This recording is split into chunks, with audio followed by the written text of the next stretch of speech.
Assalamualaikum warahmatullahi wabarakatuh. Di sini kami akan mempresentasikan hasil kerja kelompok kami, yaitu dinamik protokol rutas dengan dosen pengampu, yaitu Bapak Dr. Kurnia Budi Eskom Mkom, Fakultas Ilmu Komputer, Prodi Teknik Informatika, Universitas Dinamika Bangsa. Di sini kami akan memperkenalkan anggota kelompok kami, yaitu Rafika Farajendra dan Zara Pristintira Rosa. Tujuan kita mempelajari dinamik ini yaitu menjelaskan operasi dasar protokol dinamik routing, membandingkan routing dinamik dan statik, mendefinisikan kategori routing protokol, menentukan jaringan mana yang tersedia selama fase inisial network dan discovery. Protokol routing dinamis. Protokol routing dinamis ini adalah serangkaian aturan dan prosedur yang digunakan oleh router dalam jaringan komputer untuk secara otomatis memilih jalur yang terbaik bagi data yang dikirim dari satu titik ke titik yang lainnya. Dalam jaringan, mereka memungkinkan router untuk menyesuaikan diri dengan perubahan topologi jaringan, seperti penambahan atau penghapusan jalur tanpa perlu intervensi manual.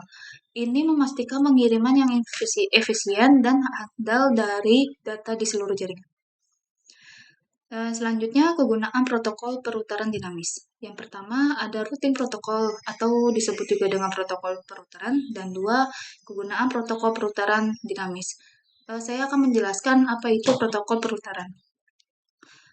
Protokol perutaran ini digunakan untuk memfasilitasi pertukaran informasi routing secara router. Protokol perutaran dinamis memungkinkan router dalam jaringan untuk berkomunikasi satu sama lain dan bertukar informasi mengenai topologi jaringan. Yang kedua, kegunaan protokol perutaran dinamis. Menentukan remote network, jaringan remote, protokol perutaran dinamis membantu router dalam menemukan jaringan yang tidak langsung terhubung dengan mereka, melainkan melalui router lain dalam jaringan. Nah, kegunaan protokol perutaran dinamis ini ada 4, yaitu menemukan router network atau jaringan remote, mengelola informasi routing terkini. Yang ketiga, memilih jalur terbaik ke jalur jaringan tujuan. Yang keempat, mampu menemukan jalur terbaik yang baru. Di sini saya akan menjelaskan tentang mengolah informasi routing terkini. Mengolah informasi routing terkini, protokol perutaran dinamis bertanggung jawab untuk memastikan bahwa setiap router memiliki informasi routing terkini.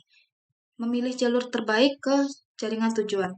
Memilih jalur terbaik ke jaringan tujuan, protokol perutaran dinamis membantu router dalam memilih jalur yang terbaik untuk mengirimkan data ke jaringan tujuan. Yang terakhir ada mampu menemukan jalur yang terbaik, jalur terbaik yang baru. Itu ketika terjadi kesalahan pada jalur yang digunakan atau jika jalur baru ditambahkan ke jaringan, protokol perutaran dinamis dapat menemukan jalur alternatif yang optimal. Baik, selanjutnya ada komponen utama protokol perutaran dinamis. Di antaranya itu ada struktur data, pesan protokol perutaran, dan algoritma. Struktur data, protokol perutaran biasanya menggunakan tabel dan database untuk mengoperasikannya. Pesan protokol perutaran, router protokol menggunakan beragam jenis pesan untuk menemukan router. Yang terakhir, algoritma ini menggunakan algoritma untuk memfasilitasi informasi perutaran bagi penentuan jalur yang terbaik. Baik, selanjutnya ada penggunaan perutaran statis. Fungsi utama dari perutaran statis itu ada 5 macam, yaitu menyediakan kemudahan pemeliharaan tabel routing pada jaringan kecil yang tidak diharapkan berkembang signifikan. Ya, itu dimaksud dengan menyediakan perutaran statik itu adalah pilihannya cocok untuk jaringan kecil yang tidak diperkirakan untuk mengalami perubahan topologi yang signifikan. Yang kedua ada perutaran dari sebuah stub network. Itu adalah jaringan kecil yang umumnya memiliki satu jalur masuk dan satu jalur keluar. Yang ketiga ada sebuah jaringan hanya untuk satu default route keluar dan tidak ada pengetahuan tentang jaringan remote lainnya. Itu dapat mengkonfigurasi untuk menetapkan jalur default dalam skenario di mana jaringan hanya memiliki satu jalur keluar dan jaringan masuk. Keempat ada pengaksesan ke sebuah default router tunggal. Default router ini adalah Router yang digunakan sebagai gerbang utama antara jaringan lokal dan jaringan luar. Yang terakhir, yang kelima itu digunakan untuk mewakili sebuah jalur ke jaringan tanpa kecocokan dalam tabel routing. Itu terdapat pada jaringan atau tujuan yang tidak memiliki kecocokan langsung dalam tabel routing. Selanjutnya,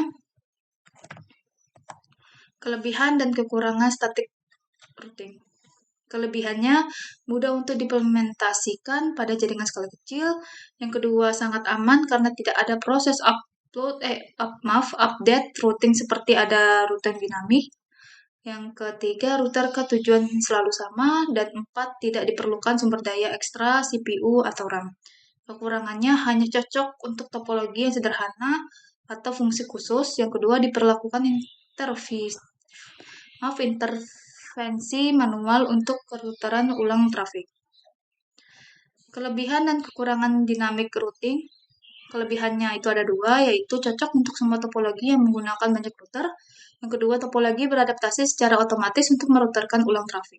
Kekurangannya ada 3. Implementasi lebih kompleks, kurang aman diperlakukan pengaturan tambahan untuk keamanan. Yang ketiga, membutuhkan sumber daya CPU, RAM, bandwidth lebih besar. Operasi Dynamic Routing Protocol. Baiklah, materi selanjutnya akan dijelaskan oleh teman saya yang bernama Raffi. Baiklah, saya akan melanjutkan tentang Dynamic Routing Protocol. Operasi Dynamic Routing Protocol. Deskripsi tersebut merangkup secara umum operasi dari protokol perutian dinamis. Baiklah, saya akan memberikan penjelasan lebih rinci. Yang pertama adalah router mengirim dan menerima pesan routing pada interface-nya. Yang kedua, router berbagi pesan dan informasi routing dengan router lain yang menggunakan protokol yang sama. Yang berarti routing saling berbagi pesan dan informasi routing dengan router lain dalam jaringan yang menggunakan protokol routing yang sama. Yang ketiga adalah router bertukar informasi routing untuk belajar tentang remote network. Melalui pertukaran pesan routing, router belajar tentang jaringan remote yang terhubung melalui router lain dalam jaringan. Dengan memperoleh informasi tentang topologi jaringan secara menyeluruh, router dapat memutuskan jalur terbaik untuk mengirim lalu lintas menuju tujuan yang diinginkan. Yang keempat, router menyebarkan perubahan topologi ke router lain ketika mendeteksi perubahan. Yang berarti ketika sebuah router mendeteksi perubahan dalam topologi jaringan, seperti penambahan atau penghapusan jalur, router tersebut dapat menyebarkan perubahan ini ke router lain dalam jaringan.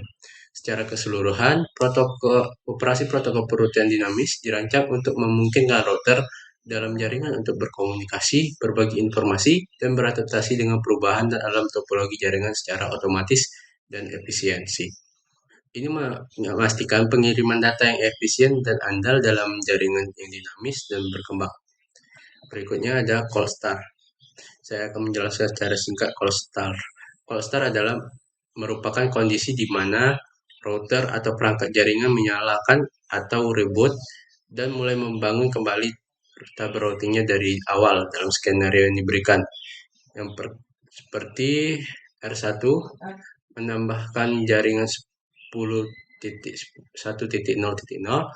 tersedia melalui interface 00 dan 10.2.00 tersedia melalui interface serial 000. Jadi router menambahkan informasi routing dalam jaringan 10.1.00 dapat dijangkau melalui antarmuka interface Ethernet 10.10.00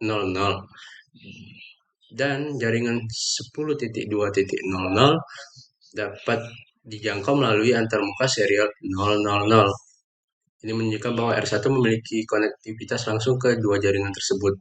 Yang kedua, R2 menambahkan jaringan 10.0.0 tersedia melalui interface serial 000 dan 10.3.0 dapat tersedia melalui interface 001. Jadi, yang berarti R2 dapat menambahkan informasi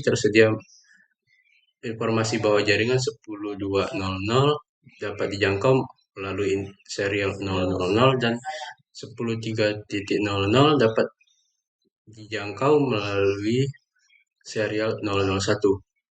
Berikutnya adalah router 3. Router 3 menambahkan jaringan 10.3.0 tersedia melalui interface 001 dan 10.00 dapat dia dapat diakses atau tersedia melalui Path Ethernet 00.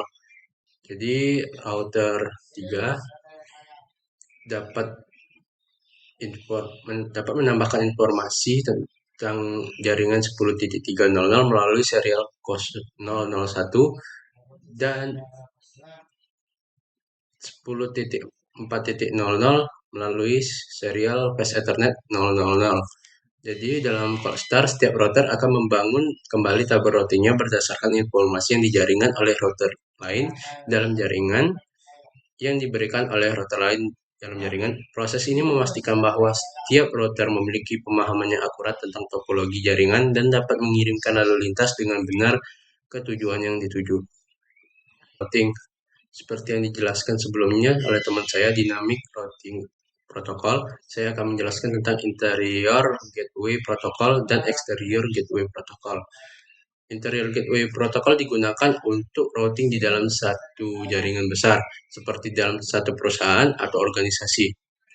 Mereka bertanggung jawab untuk mengatur pertukaran informasi routing di dalam jaringan tersebut dan memastikan pengiriman paket data antar router dalam jaringan.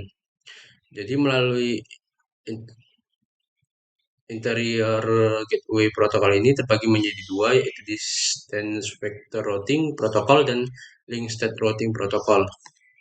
Distance vector routing protocol ini adalah protokol yang menentukan jalur terbaik berdasarkan jarak atau jumlah hop atau lompatan antar router. Contohnya, protokol ini termasuk RIP atau Routing Information Protocol dan IGPR atau Ancient Interior Gateway Routing Protocol. Yang kedua adalah Link State Routing Protocol.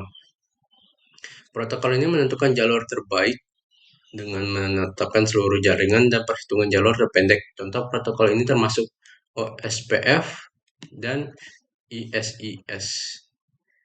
OPS ini adalah Open Shortest Path First dan ISIS ini adalah Intermediate System to Intermediate System. Jadi sementara distance protokol routing ini ada mengandalkan informasi tentang jarak atau hop antar router, link state ini lebih canggih karena memperhitungkan informasi lebih rinci tentang topologi jaringan. Berikutnya adalah Exterior Gateway Protocol atau EGPS.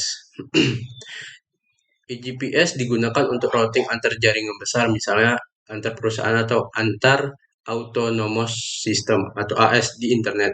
Mereka bertanggung jawab untuk mengatur pertukaran informasi routing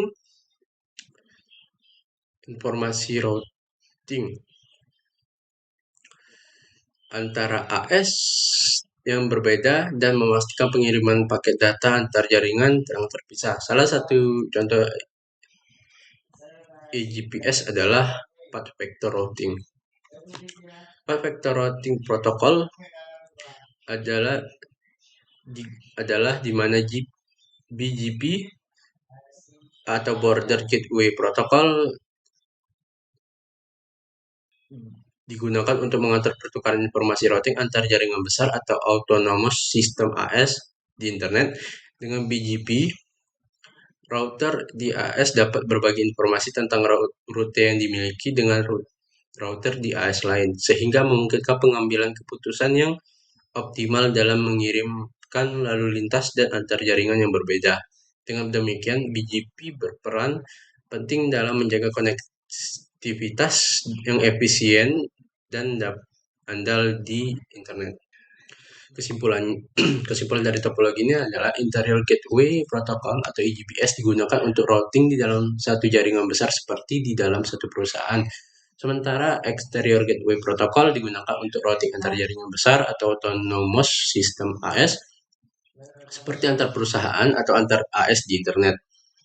eGPS terbagi menjadi Distance Vector Routing Protocol dan Link State Routing Protocol.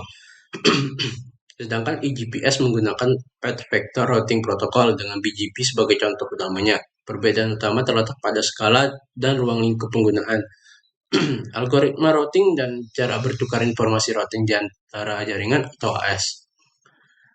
Demikian dari presentasi kami. Lebih dan kurang mohon maaf. Assalamualaikum warahmatullahi wabarakatuh.